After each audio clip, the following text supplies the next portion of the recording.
Nice yıllar senin için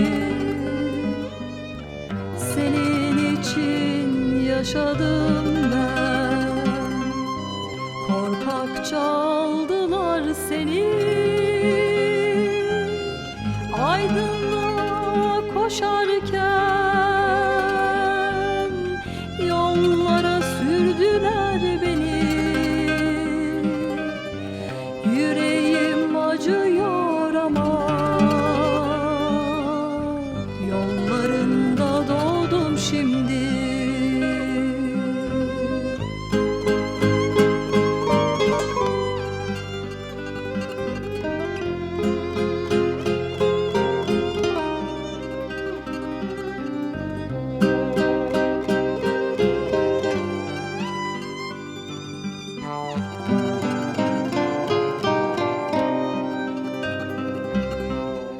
Her gecenin sabahı var, elbet zulmün bedeli de.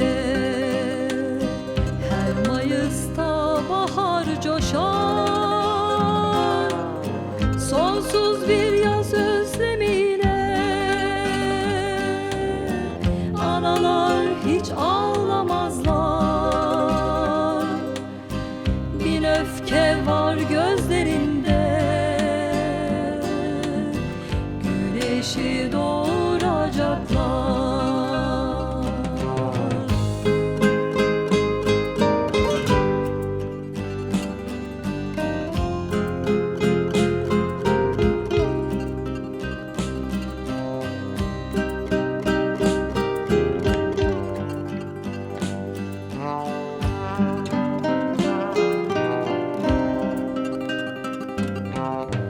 Güle güle yavrum sana, yoldaşların andı seni. Koptu kopacak fırtına,